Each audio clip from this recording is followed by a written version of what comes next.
Welcome in Cool. Let me tell you a terrifying story.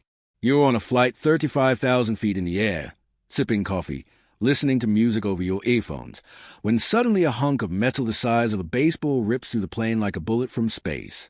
No warning, no escape, just a silent demise falling from the sky at 17,000 miles per hour. Sounds like a disaster movie perhaps, but it's also a very real scenario. And this should be a wake-up call. Right now, Earth is being surrounded by thousands of pieces of space junk like non-functioning satellites, rocket parts, or orbital shrapnel. Most burn up, some don't. And aviation experts warn it's only a matter of time before one of them punches a hole in a plane full of passengers.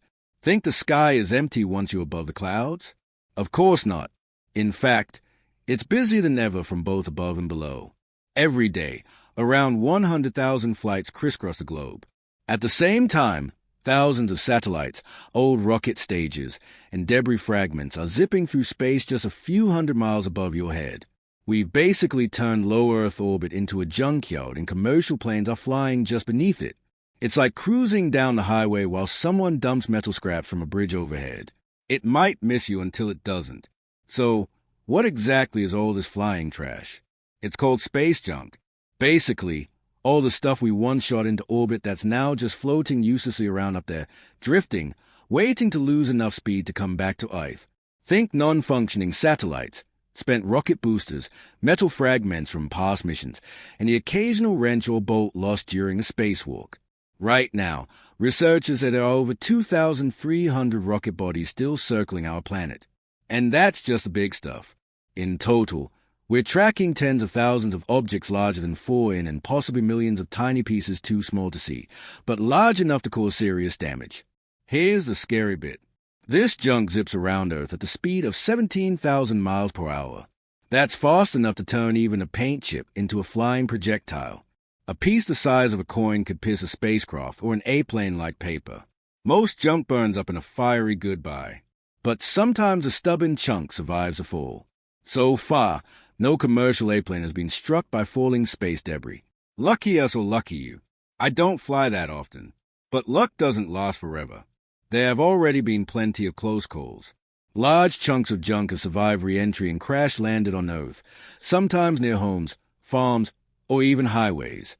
In one case, a pressurized metal fuel tank from a rocket landed in Texas. In another, a long metal panel dropped into a remote field in Australia. In 2022, the situation became super serious for a few hours. Spain and France temporarily shut down parts of their airspace due to an uncontrolled re-entry of a Chinese rocket. Over 600 flights were delayed because no one could be certain where that chunk of metal might fall. That was the first time in history that air travel was interrupted because of space debris. And if current trend continue, it probably won't be the last. Now picture that over the U.S. on a holiday weekend. Jam-packed airports, thousands of flights, and suddenly, sorry folks, we might have some heat-resistant screws coming from space. Flights will be resumed soon. The problem is that re-entries can't always be predicted with pinpoint accuracy. Agencies often get just a few hours' notice, and the impact zone could stretch across hundreds of miles. So, aviation officials face a tough choice. Close huge chunks of airspace or roll the dice with thousands of passengers in the sky. According to recent research, some of the world's busiest airspaces already face a 26% annual chance of being affected by an uncontrolled re-entry. That's more than 1 in 4.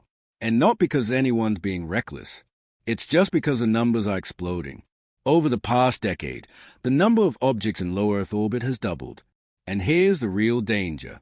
The more crowded space becomes, the higher the chance that debris collides with more debris, creating, even more debris. It's called Kessler syndrome, a kind of orbital domino effect where one collision triggers another and another until entire orbits become unusable.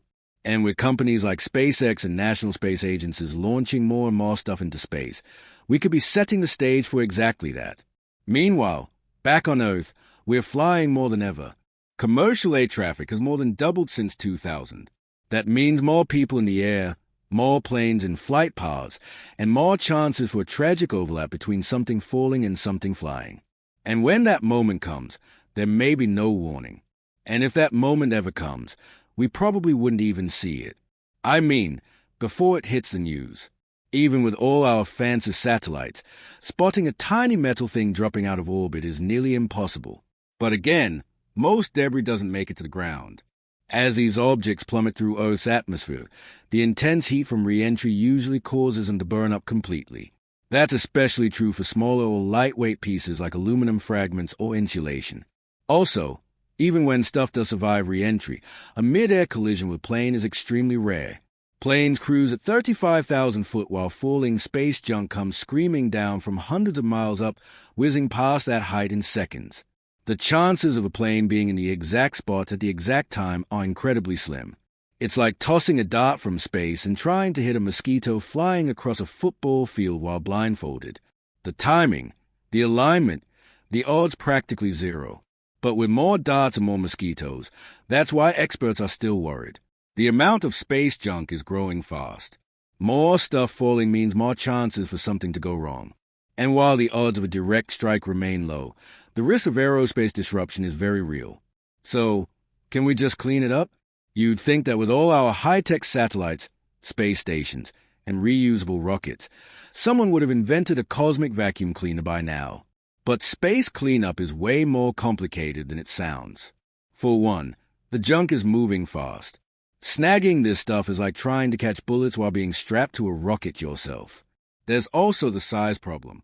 Some pieces are too small to track, and others are too big to ignore.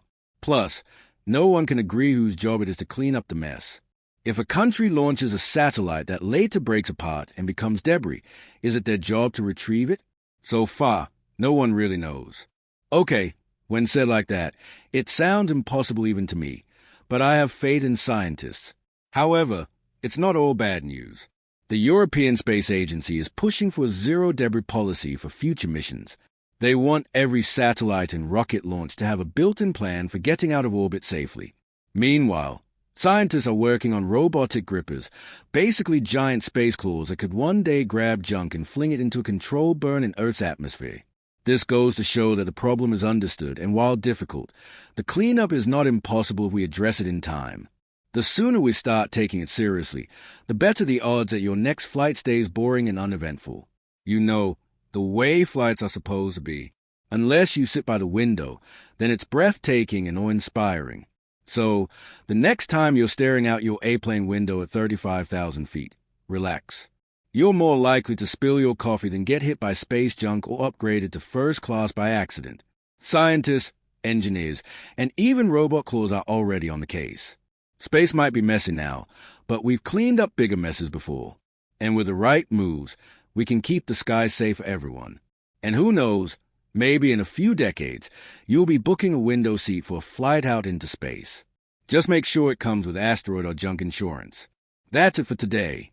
So hey, if you pacified your curiosity, then give the video a like and share it with your friends. Thanks for watching. Cool.